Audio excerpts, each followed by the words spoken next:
Tady. Máme na volejbal. Kopírujete všechny čáry v obranném postoji, když jste na volejbal. No? Tak pojďte jeden za druhým.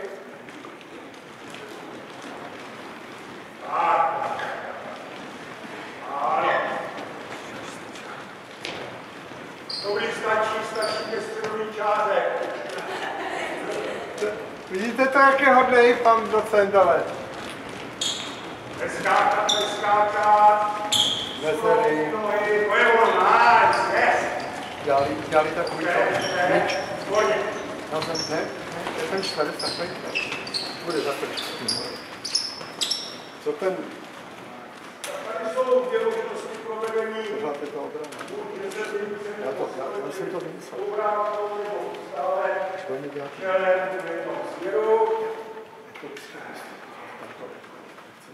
Druhé provedení. Dáme si tam. A to je dobře. To tam do těch obranných činností jakkoliv v těch technických aspektech zařazoval, aby ty borci, borkyně, si uvědomili, že v těch obranných činnostech se nevyskytuje toliko ten obranný postoj a pohyb obranný postoj. Tak zkusíme teďka jedno takové cvičení relativně sprintem, jo? Od našich svěřenců bychom ten sprint vyžadovali. Ke středové čáře tam obrat a potom 3, 4 se pohybuje všechno se začíná. Tak to je za druhý.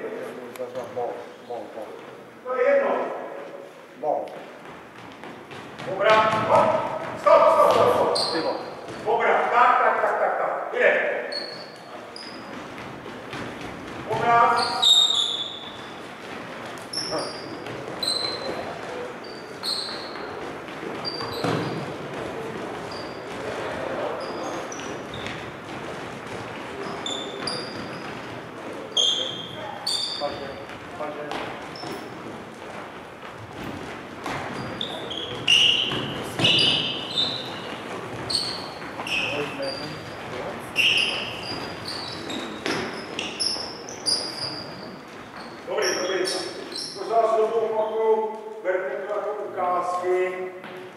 Těch činností je skutečně to cvičení celá řada. Jinak jsou to takzvaná průpravná cvičení. Jinými slovy cvičení, která se provádí ve soupeře. Ale pojďme teďka si do toho vstoupit těmi nějakými požadavky taktickými. A my jsme si řekli, že v podstatě smyslem těch základů té taktice je rychle a průběžně reagovat na to, co dělá ten soupeř. Tak pojďte zase do hřiště a vytvořte dvojici.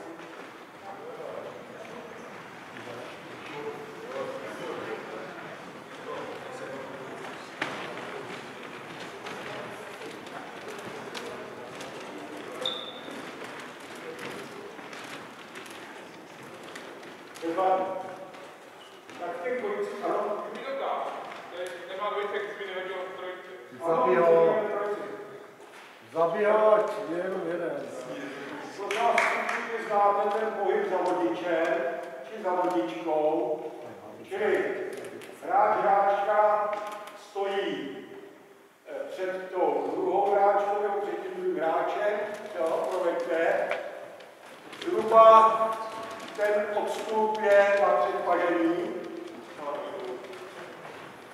Hej, ty bílej, zařad se za něj, za toho oranžového. Takhle, jak stojí oni. Za zády stojíte, jo? Tak. Ten první hráčka hodí, vodíčka, pohybujete se povolným způsobem, hráč, který je vzadu, se snaží přesně na to. Jo? Vytlačové Zatím jenom dopředu. No? Petře, forward.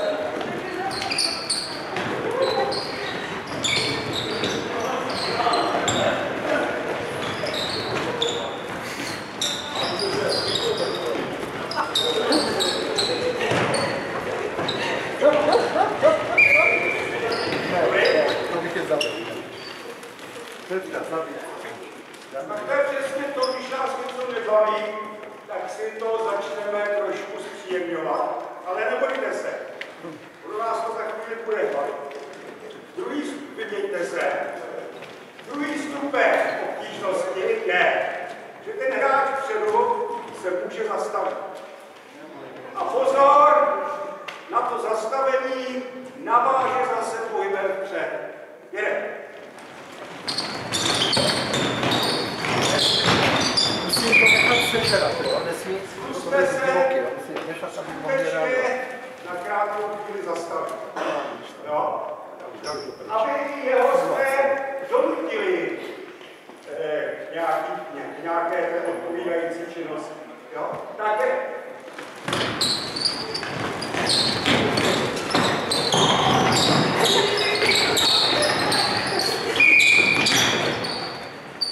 Tak, zase do toho vstupovat.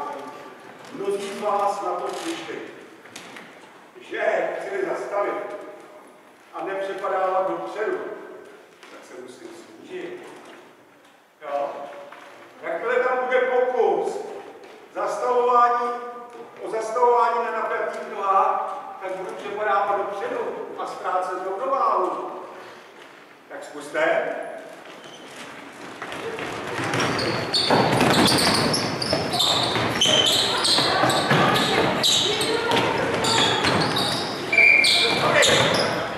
Vyměňte si zase nohy. No pozor! Na to zastavení má možnost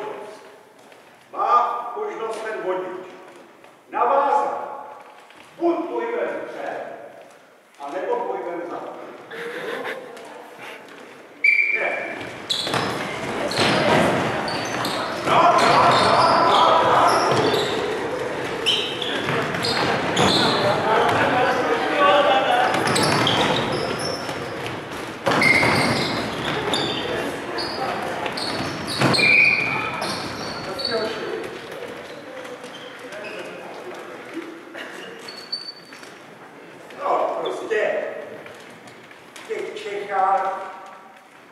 Na Moravě a ve Slezsku to někteří hráči a hráčky mají rádi na napjatých nohách. Vyměňte se zase. Poslední stupeň obtížnosti. Já se mohu zastavit, navázat pohybem vpřed nebo pohybem vzad, ale pozor, já tu změnu směru pohybu vpřed, pohybu vzad můžu udělat i bez relativně toho zastavení. Samozřejmě, to zastavení tam je, chci změnit směr, tak se prostě musím zastavit. Jo? Čili může to vypadat i takhle. Jo? Tak je.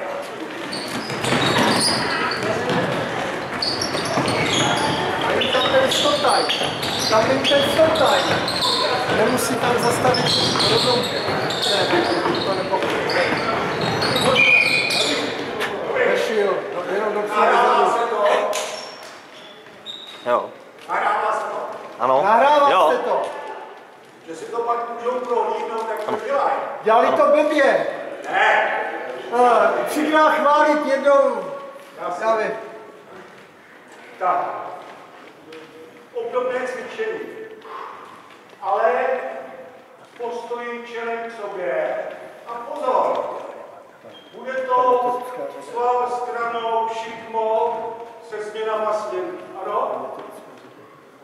Zvolte si vodíček a jedeme. Stop. Nemusí to být dobraný postoj.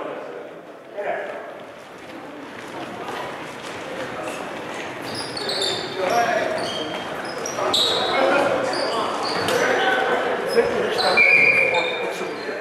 Svá stranou. Co? Vyzví. Ale vyzví.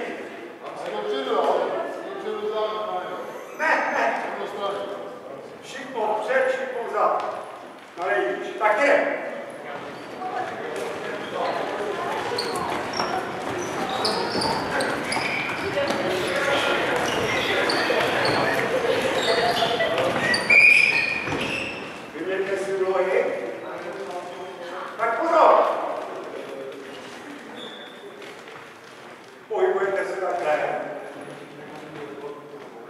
Hráč, který hodí, se zastaví a provede obrat do 180 stupňů. V daný moment musí ten relativní obránce se dostat co nejrychleji před ně. A ten hodíč čeká, až ten jeho soupeř se dostane před něj. Prosím, čelem k němu, jste čelem k němu. Je.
Tak pozor, základní cvičení pro jakýkoliv nácvik systému kombinací.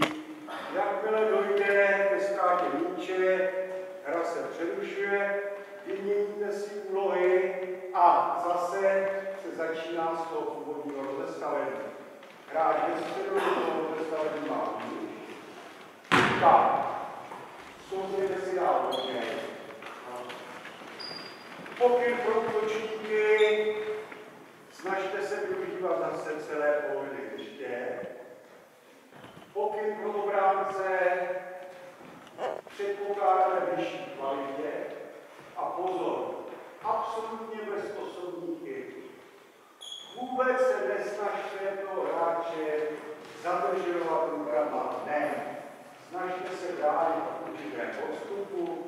na nohách. Obranný pohyb je především práce vyšší nervových center a nohou jezdící.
Tak pozor! Stejný cvičení. A už jsme se dostali k hernímu cvičení. S plnou aktivitou soupeřů pokusme se z toho udělat takzvanou průpravnou. Takže útočníci, když dají koš, zůstávají v útoku, připočítají si bod. Jo? Jde.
MSN skupinu. Černá má míč.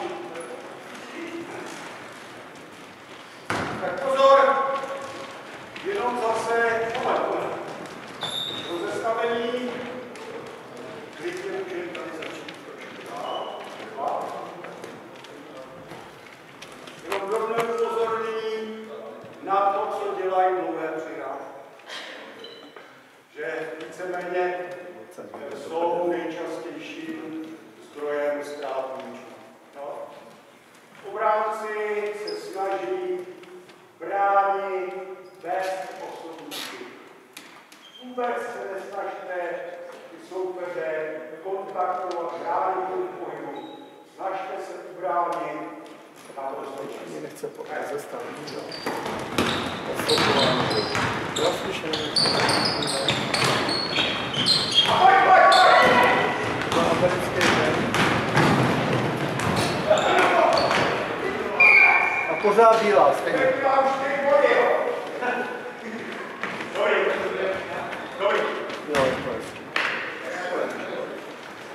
Když už jsou tady. Takže prosím vás, jestli jste si všimli, v podstatě jsme se vrátili k tomu původnímu cvičení, kdy jsme teda se pohybovali bez míče. Tady jsme udělali změnu, že jsme tady dali míč a v podstatě se začalo hrát. Jo? Tak vidíte, že na tom nic není. A je to celkem přirozený postup.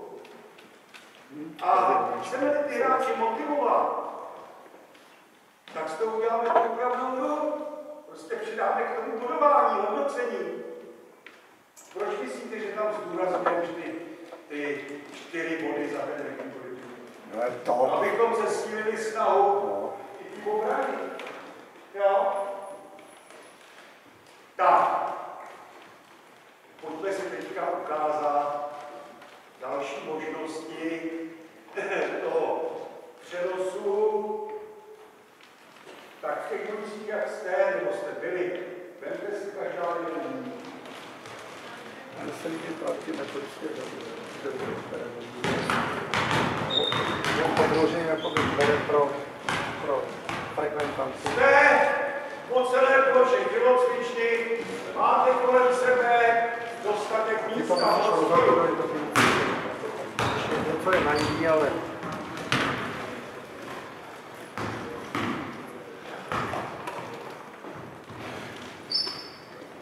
tak. Představte si to, že třeba s hráči nacvičujete uvolňování s míčem na místě. Jenom bych se ještě rád předtím zeptal na 2 typové situace u této činnosti. Dost rozdílné. Mluvím toliko o uvolňování na místě. No, přemýšlejte trošku, trenéři. No, s míčem. Nebudu tady teda bez míče. Ne, uvolňování s míčem na místě.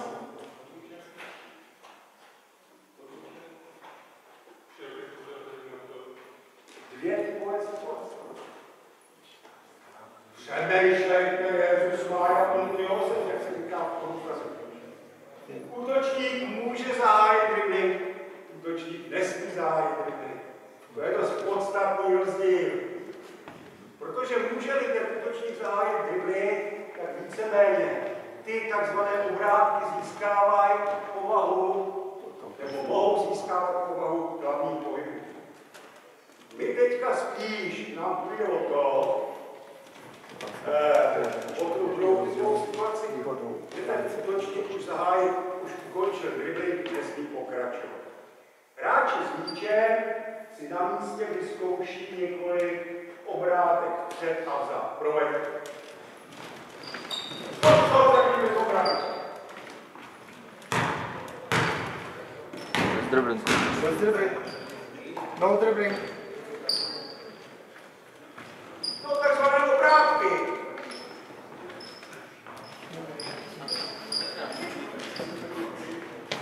Děláte to dobře. Ty. Dobře to dělají.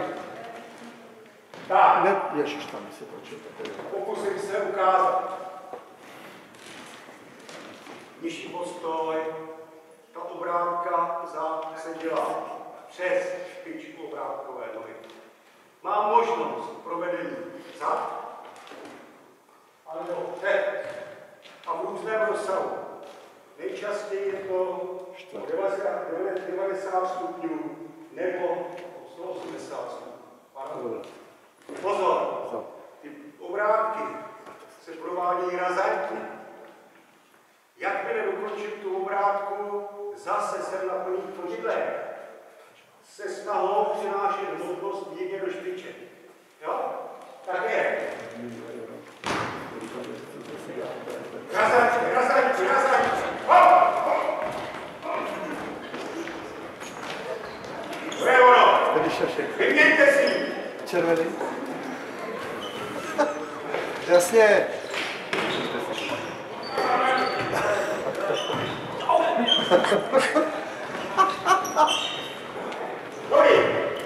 Vyměňte si a pozor.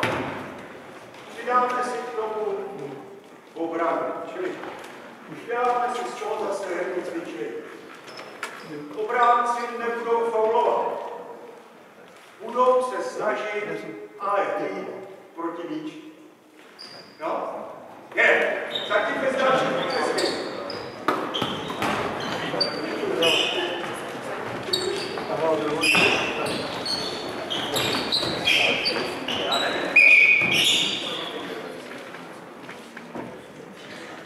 Tak zase klasické české provedení. No jasně! Jo? Otočte se zády. Tak to klasické české provedení vypadá tak. Tohle obrovský tomu říká, už zase ruky ze zadu, kurňa.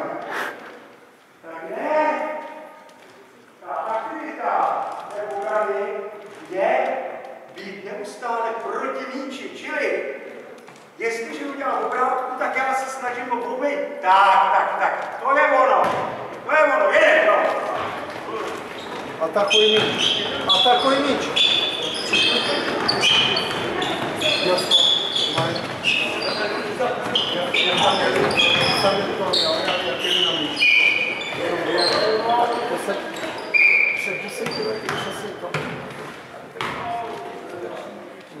Vyměňte si úlohy. A prosím, nesnažte se vůbec dotýkat toho míče. Snaha oběma rukama proti míči, ale ne kontakt. A chcete-li dosáhnout skutečně aktivní provedení, snižte se. Nebojte se toho. Možná, vážené dámy a páni trenéři, to také budete vyžadovat. Jede! Bolí to.